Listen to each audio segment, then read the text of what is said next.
नमस्ते बच्चों, कैसे हैं आप। आज अपन पढ़ेंगे सरफेस केमिस्ट्री का पार्ट नंबर 5 में उत्प्रेरकों के प्रकार यानी टाइप्स ऑफ कैटालिस्ट। इसको पढ़ने से पहले बच्चों अपन इससे पहले वाला जो वीडियो था उसमें अपन ने उत्प्रेरण के बारे में पढ़ा था, यानी कैटालाइसिस क्या होता है, उत्प्रेरण के प्रकार कितने होते हैं। अपन ने समांगी उत्प्रेरण और विषमांगी उत्प्रेरण के बारे में अच्छी तरह से पढ़ लिया था।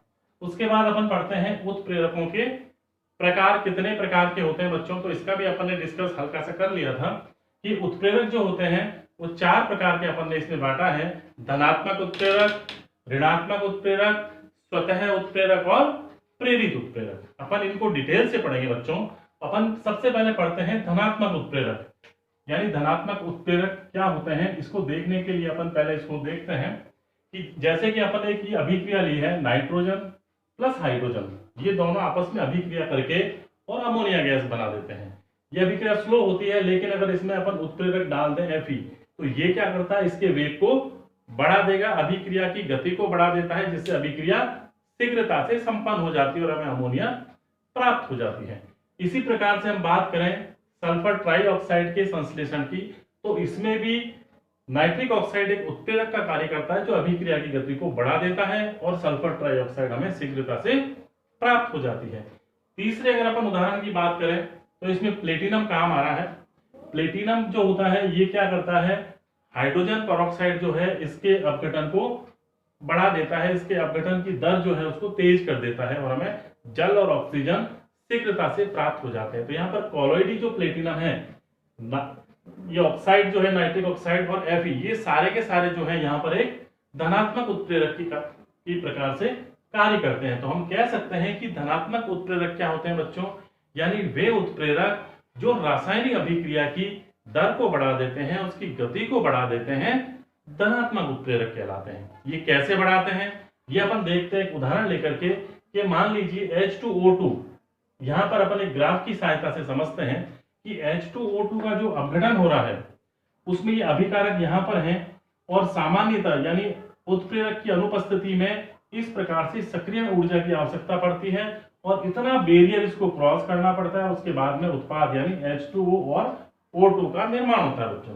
लेकिन क्या करते हैं, जब कॉलोइडी प्लेटिनम हम इसमें डाल देते हैं, इसके डालते ही क्या होता है, इसका पथ जो होता है वो छोटा हो जाता है, सक्रियण ऊर्जा कम हो जाती है, यानी प्लेटिनम जो है वो इस अभिक्रिया की सक्रियण ऊर्जा को कम कर देता है, इस स्लोप को कम कर देता है, जिससे अभिक्रिया तुरंत संपन्न हो जाती है और अभिक्रिया का वेग बढ़ जाता है। तो एक तो क्या है, बिना उत्प्रेरक की उपस्थिति में इतना जैसे स्लोप जो है इतना बड़ा पहाड़ क्रॉस करना पड़ रहा है बच्चों, और एक छोटे से एरिया में ही क्रॉस करना पड़ रहा है। तो कहने का मतलब है कि उत्प्रेरक जो होते हैं वो सक्रियण ऊर्जा को कम कर देते हैं बच्चों। तो सक्रियण ऊर्जा कम होते ही अभिक्रिया शीघ्रता से संपन्न हो जाती है। इसकी जो सक्रियण ऊर्जा का मान होता है वो लगभग 76 किलो जूल प्रति मोल होता है, इतना होता है। और जब प्लेटिनम उत्प्रेरक आ जाता है तो इसकी सक्रियण ऊर्जा का मान 57 किलो जूल प्रति मोल रह जाता है और अभिक्रिया शीघ्रता से संपन्न हो जाती है। क्योंकि इसमें अभिकारक का मान ऊपर है, उत्पाद का मान नीचे है। ऐसा इसलिए है बच्चों क्योंकि ये एक ऊष्माक्षेपी अभिक्रिया है, क्योंकि उत्पाद बनते समय इसने ऊष्मा का उत्सर्जन कर दिया, इसलिए इसकी ऊष्मा का मान कम हो गया। फिर अपन बात करते हैं, देखो दूसरे उत्प्रेरक की, ऋणात्मक उत्प्रेरक। क्या होते हैं ऋणात्मक उत्प्रेरक? ऋणात्मक उत्प्रेरक जो होते हैं उसका उदाहरण अपन देखते हैं, यानी वे उत्प्रेरक जो अभिक्रिया की गति को कम कर देते हैं ऋणात्मक उत्प्रेरक कहलाते हैं। ठीक है बच्चों, जैसे अपन देखते हैं ये अभिक्रिया, इस अभिक्रिया में क्या हो रहा है, H2O2 का जो अपघटन हो रहा है उसको ग्लिसरॉल इस अभिक्रिया को बंद कर देता है। यानी यहाँ पर इस अभिक्रिया में ग्लिसरॉल क्या है, ग्लिसरॉल एक ऋणात्मक उत्प्रेरक का काम करता है। इसी प्रकार से अपन दूसरी अभिक्रिया देखते हैं, CHCl3। अपन इसको अच्छी तरह से जानते हैं, ये क्लोरोफॉर्म जो कि एक विषैली गैस होती है, इसको सूंघने से बेहोश हो जाते हैं। तो क्लोरोफॉर्म जो होती है वो ऑक्सीजन की उपस्थिति में तुरंत ऑक्सीकृत होकर के एक फॉस्जीन नामक विषैली गैस बना देती है बच्चों। तो इस विषैली गैस को बनने से रोकने के लिए इस अभिक्रिया को मंद करने के लिए हम क्या करते हैं, उसमें एथिल अल्कोहल डाल देते हैं। तो इस अभिक्रिया में एथिल अल्कोहल क्या है, एक ऋणात्मक उत्प्रेरक की तरह कार्य करता है, अभिक्रिया की गति को मंद कर देता है।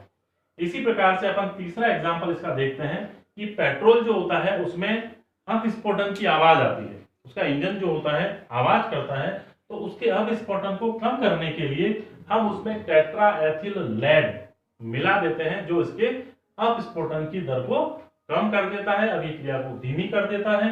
इस प्रकार से glycerol, ethanol, tetraethyl lead जो है यहाँ पर ऋणात्मक उत्प्रेरक की तरह कार्य करते हैं। अब अपन पढ़ते हैं अगला स्वतः उत्प्रेरक। अपन बात कर रहे हैं अब स्वतः उत्प्रेरक की। क्या होता है बच्चों स्वतः उत्प्रेरक? यानी वे उत्प्रेरक जो अभिक्रिया में बनते हैं, यानी ये कुछ उत्पाद होते हैं जो रासायनिक अभिक्रिया में इनका निर्माण होता है और निर्माण होते ही ये उत्प्रेरक की तरह व्यवहार करने लग जाते हैं, इसे ही हम स्वतः उत्प्रेरक कहते हैं। अपन एक एग्जांपल लेते हैं एथिल एसीटेट का जल अपघटन। तो अपन देखते हैं बच्चों कि जब एथिल एसीटेट का जल अपघटन होता है तो इससे एसिटिक एसिड बनता है। सबसे पहले ये एसिटिक एसिड बनते ही ये उत्प्रेरक की तरह कार्य करने लगता है, यानी ये हाइड्रोजन आयन जो है सप्लाई करता है और इसकी अभिक्रिया की दर जो है वो बढ़ जाती है और एसिटिक एसिड और एथेनॉल बन जाता है। तो ये एक प्रकार से एसिटिक एसिड जो है वो स्वतः उत्प्रेरक की तरह कार्य करता है, यानी अभिक्रिया में बनते ही अभिक्रिया की गति तेज हो जाती है। तो इस प्रकार के पदार्थ या उत्पाद जो अभिक्रिया में बनते ही उत्प्रेरक की तरह कार्य करने लगते हैं, स्वतः उत्प्रेरक कहलाते हैं। फिर अपन बात करते हैं बच्चों प्रेरित उत्प्रेरक की। क्या होते हैं प्रेरित उत्प्रेरक? ये वे उत्प्रेरक होते हैं, ये वे रासायनिक अभिक्रियाएं होती हैं जो एक रासायनिक अभिक्रिया दूसरी रासायनिक अभिक्रिया को उत्प्रेरित कर देती है, यानी इनकी उपस्थिति से ही दूसरी जो अभिक्रिया है वो उत्प्रेरित होकर के संपन्न हो जाती है, पूर्ण हो जाती है। तो उस प्रकार के जो उस अभिक्रिया में जो पदार्थ होते हैं उन्हें हम प्रेरित उत्प्रेरक कह देते हैं। इसको अपन एक उदाहरण की सहायता से समझते हैं बच्चों। यहाँ पर हम देखते हैं कि सोडियम सल्फाइड, ये जो है Na2SO3, ये एक सोडियम सल्फाइड है जो वायु की उपस्थिति में ऑक्सीकृत होकर के सोडियम सल्फेट बना देता है। ठीक है, दूसरी अभिक्रिया अपन देखते हैं, ये फर्स्ट अभिक्रिया है। अपन सेकंड अभिक्रिया देखते हैं कि सोडियम आर्सेनाइड Na3SO3 जो होता है सोडियम आर्सेनाइड होता है, ये भी वायु की उपस्थिति में ऑक्सीकृत नहीं हो पाता, लेकिन जब हम इस पदार्थ को इसके अंदर डाल देते हैं, यानी दोनों पदार्थों की अभिक्रिया एक साथ कराते हैं, ऑक्सीकरण एक साथ कराते हैं, तो इस पदार्थ की यानी इसकी उपस्थिति के कारण, सोडियम सल्फाइड की उपस्थिति के कारण बच्चों इसका आसानी से ऑक्सीकरण हो जाता है और ये सोडियम आर्सेनेट में बदल जाता है। तो हम कह सकते हैं कि सोडियम सल्फाइड जो है यहाँ पर ये प्रेरित उत्प्रेरक की तरह कार्य करता है, यानी इसके प्रेरणा से, इसकी उत्प्रेरित करने से ये अभिक्रिया संपन्न हो जाती है। तो इस प्रकार के जो पदार्थ होते हैं वो कहलाते हैं प्रेरित उत्प्रेरक। अब अपन पढ़ेंगे, चारों प्रकार अपन ने पढ़ लिए, अब अपन इसमें पढ़ेंगे बच्चों। देखो अपन देखते हैं अब एक दो प्रकार के और चीजों को देखते हैं, उत्प्रेरक वर्धक और उत्प्रेरक विष। इनके बारे में अपन और पढ़ते हैं। उत्प्रेरक वर्धक जो होते हैं उनको अपन प्रोमोटर्स कहते हैं, यानी ये उत्प्रेरकों के भी उत्प्रेरक होते हैं, यानी ये उत्प्रेरकों को प्रेरित करने का काम करते हैं।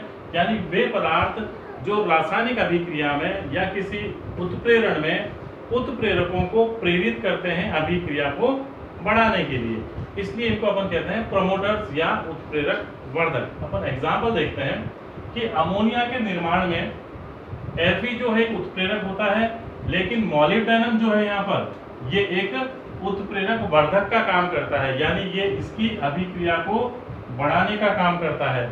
मॉलिब्डेनम की उपस्थिति में ही Fe जो है वो अभिक्रिया को उत्प्रेरित कर सकता है, इसलिए इसको अपन कहते हैं प्रोमोटर्स या उत्प्रेरक वर्धक। इसी प्रकार से जो वनस्पति तेल है उसका जब हाइड्रोजनीकरण होता है और वनस्पति घी बनता है तो उसमें निकल जो है वो उत्प्रेरक की तरह कार्य करता है, लेकिन कॉपर जो है ये इसकी अभिक्रिया को बढ़ाने के लिए, यानी इसको सक्रिय करने में योगदान देता है, इसको प्रेरित करता है, इसलिए इसको भी अपन क्या कहते हैं, वर्धक कहते हैं। अब अपन देखते हैं कि ये किस प्रकार से इनको प्रेरित करते हैं अभिक्रिया को उत्प्रेरित करने के लिए।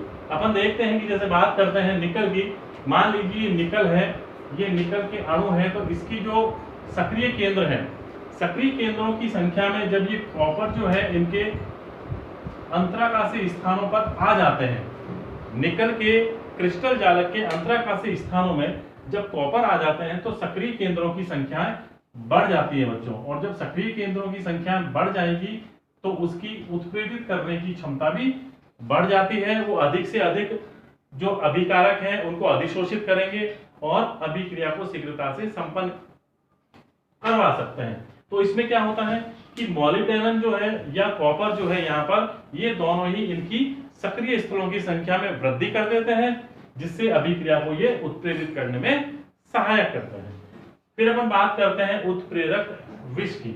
उत्प्रेरक विष क्या करते हैं, यानी वे उत्प्रेरक कह सकते हैं अपन, वे उत्प्रेरक या वे पदार्थ जो उत्प्रेरक की अभिक्रियाशीलता को कम कर देते हैं, उसकी उत्प्रेरक करने की क्षमता को घटा देते हैं, उत्प्रेरक विष कहलाते हैं। जैसे अपन बात करते हैं संपर्क कक्ष विधि में जब H2SO4 का निर्माण होता है तो वहां पर प्लेटिनम अगर उत्प्रेरक अपन काम में ले रहे हैं तो आर्सेनिक ऑक्साइड जो है वो इसकी अभिक्रिया की गति को कम कर देता है, इसको उत्प्रेरित करने की क्षमता को कम कर देता है। तो आर्सेनिक ऑक्साइड क्या है, यहाँ पर एक उत्प्रेरक विष होता है। इसलिए प्लेटिनम के स्थान पर मुख्य रूप से अपन वेनेडियम पेंटाऑक्साइड को काम में लेते हैं, क्योंकि इस वेनेडियम पेंटाऑक्साइड पर आर्सेनिक ऑक्साइड का कोई प्रभाव नहीं पड़ता, इसके विष का कोई प्रभाव इस पर नहीं पड़ता। इसलिए अधिकतर संपर्क कक्ष विधि द्वारा SO3 का निर्माण, या अपन कह सकते हैं H2SO4 का जब निर्माण होता है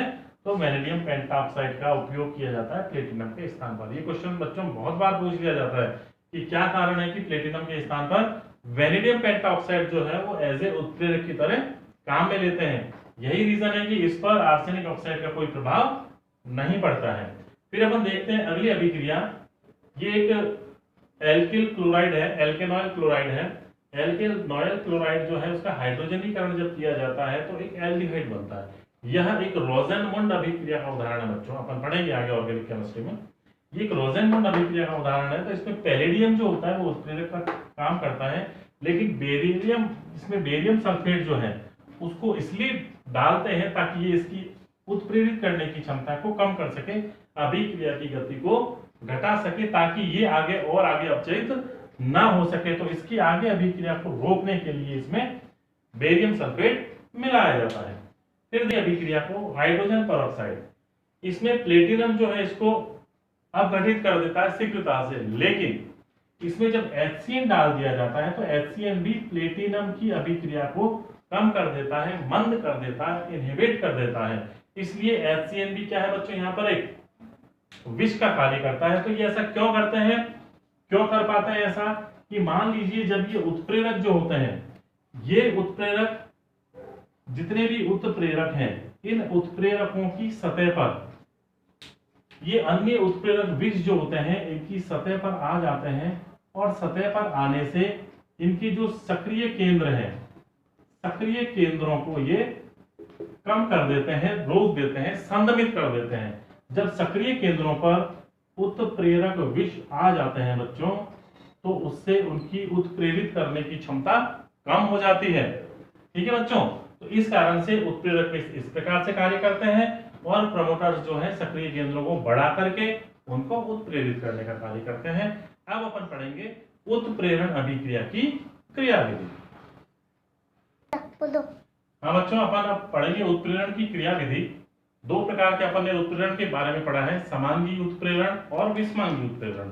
तो समांगी उत्प्रेरण का जो सिद्धांत है उसको अपन कहते हैं माध्यमिक यौगिक का सिद्धांत, और विषमांगी उत्प्रेरण का जो सिद्धांत है वो कार्य करता है अधिशोषण के सिद्धांत पर। तो इन दोनों सिद्धांतों को अपन अपने अगले वीडियो में पढ़ेंगे।